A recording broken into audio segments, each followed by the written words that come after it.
বকেয়া বেতনের দাবিতে টানা দ্বিতীয় দিনের মতো সাভারে নবীনগর চন্দ্রা মহাসড়কে অবস্থান নিয়ে বিক্ষোভ করেছে একটি কারখানার শ্রমিকরা। সকাল থেকে ডিইপিজেড এর পুরাতন জোনের সামনে অবস্থান নেয় তারা। এ সময় আন্দোলনকারীরা জানায় 4 বছর আগে দেশে করোনা মহামারী দেখা দিলে লেনি ফ্যাশন অ্যাপারেলস কারখানাটি বন্ধ করে দেয় মালিকপক্ষ। এ সময় 3 মাসের বকেয়া বেতন ও আর্ন লিভ সার্ভিস বেনিফিট বুঝিয়ে দেওয়া হয়নি। বারবার পাওনা পরিশোধের আশ্বাস দেওয়া হলেও তা না পাওয়ায় আন্দোলনে নেমেছেন তারা। শিল্প পুলিশ জানায় মালিকপক্ষ ও শ্রমিকদের সাথে কথা বলে বিষয়টি সমাধানের চেষ্টা চলছে।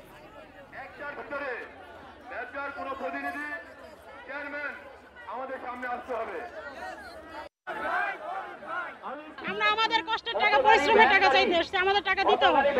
আমরা আন্দোলন করতে আসিনি, আমাদের সুন্দরভাবে টাকা বুঝাই দিবে, আমরা চলে যাব। 30 নভেম্বরের ভিতরে তারা টাকা দিবে, কিন্তু এখন তারা কোনো টাকা দিচ্ছে না। এখন বলতেছে আরো সময় যায়। এ নিয়ে আরো জানাতে সাভার থেকে যোগ দিয়েছেন সহকর্মী রুবেল আহমেদ। রুবেল, বিক্ষোভের সবশেষ অবস্থা বলবেন আর যান চলাচলের কি অবস্থা?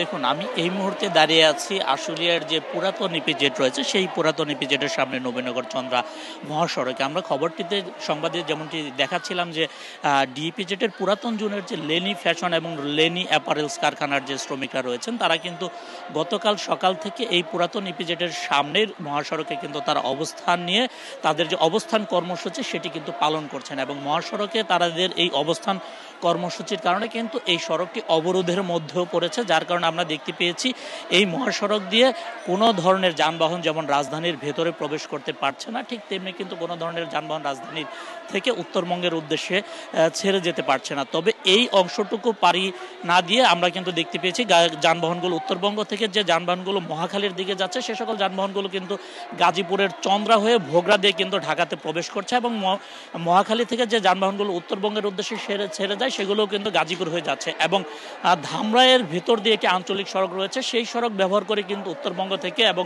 ঢাকার যে যানবাহনগুলো রয়েছে সেগুলো কিন্তু গাবতলী সহ রাজধানীতে প্রবেশের যে বিকল্প পথটি রয়েছে তারা কিন্তু সেটি ব্যবহার করছে। তবে এই ডিইপিজেড পয়েন্টে শ্রমিকদের অবস্থানের কারণে যারা ছোট ছোট গন্তব্যে যাচ্ছেন, স্থানীয় যে বাসিন্দারা রয়েছেন বা স্কুল কলেজ পড়ুয়া যে ধরনের শিক্ষার্থীরা রয়েছেন তাদের কিন্তু সমস্যার সম্মুখীন হচ্ছেন।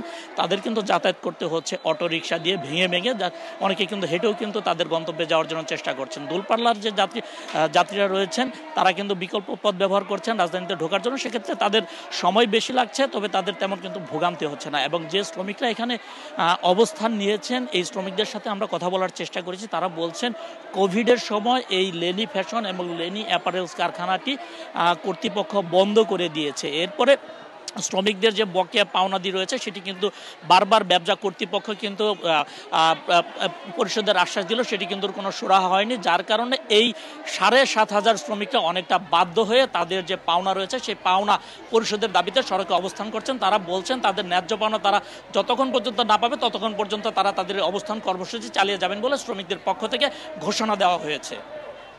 সাভার থেকে কথা হচ্ছিল সহকর্মী রুবেল আহমেদের সাথে।